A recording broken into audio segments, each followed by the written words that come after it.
একুশে জুলাই অনেক কিছু শেখায়। একুশে জুলাই ইতিহাস বদলে দিতে শেখায়, মানে একেবারে 180 ডিগ্রি বদলে রাস্তা ঘুরিয়ে ইতিহাস চলে গিয়েছে অন্যদিকে। কেন বলছি জানেন?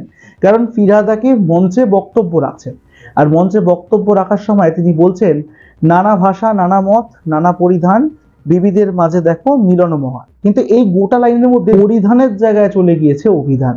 বিশ্বাস হচ্ছে না তো? আমি ভুল বলছি বলছেন? এবার আপনাদেরকে দেখাই এই ফিরহাদ হাকিম ঠিক কি বলেছেন, যেটা ইতিমধ্যেই ভাইরাল হয়েছে। আগে দেখুন, তারপর আলোচনা আসবো। আর এই নিয়ে বিজেপিও কিন্তু কটাক্ষ করতে ছাড়েনি। পুরো বিষয়টা নিয়ে আলোচনায় ফিরছি, তবে তার আগে ফিরহাদ হাকিমের এই ভিডিও দেখুন।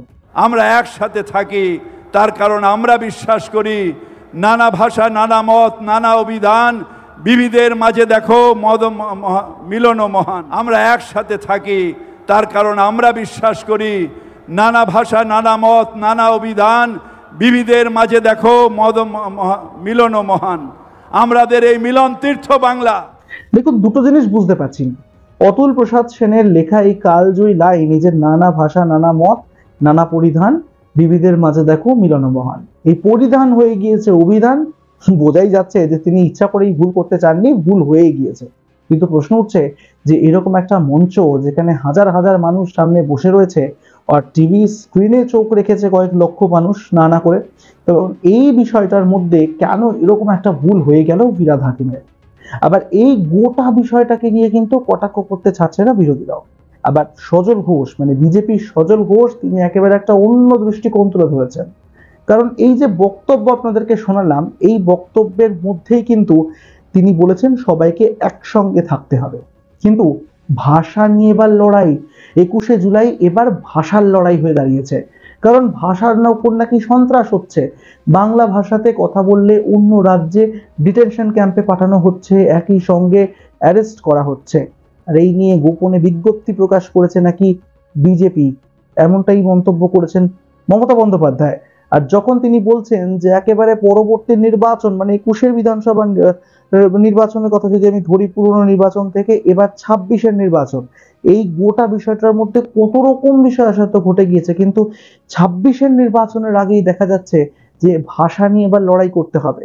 আর সেই 26শে নির্বাচনের ফলাফল বেরোনো না পর্যন্ত এই বাংলা ভাষা নিয়ে আন্দোলন চলবে, বাংলা ভাষার দাবি উঠবে, বাংলা ভাষা নিয়ে যথেষ্ট পরিমাণে কাটাছেঁড়া হবে। এই সমস্ত কিছু কিন্তু একেবারে কার্যত একটা পরিষ্কার সিগন্যাল দিয়ে দিয়েছেন মমতা বন্দ্যোপাধ্যায়। আবার এইটার মধ্যেই দেখা যাচ্ছে যে সজল ঘোষ তিনি বলছেন, যখন ভাষা নিয়ে কথা হচ্ছে তখন উর্দু ভাষার কথাও উঠে আসছে। কারণ ফিরহাদ হাকিম নিজেই বলেছিলেন এক সভা থেকে, যারা যারা মুসলিম হয়ে জন্মাননি তাদের দুর্ভাগ্য। কি বলেছিলেন সেই সময় ফিরহাদ হাকিম, সেই ক্লিপটা আপনাদেরকে একবার দেখাই, তারপর আলোচনায় আসছি। দেখুন।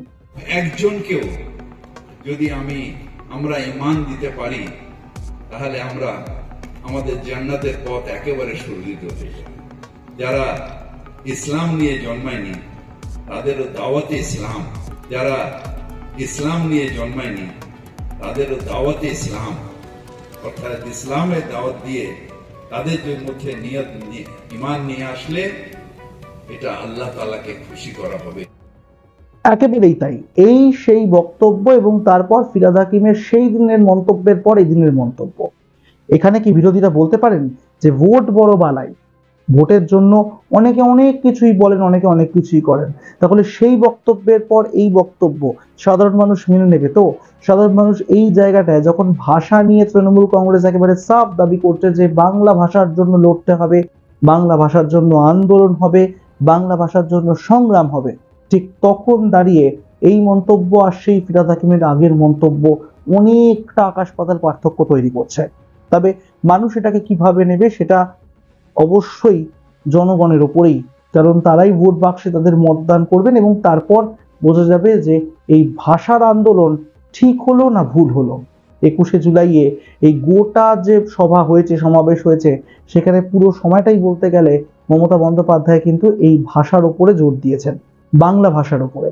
কারণ বাংলা ভাষীদের উপর অত্যাচার হচ্ছে এমন অভিযোগ উঠেছে, আর এই নিয়ে কেন্দ্রীয় সরকারের বিরুদ্ধে একের পর এক তোপ দেখেছেন তিনি।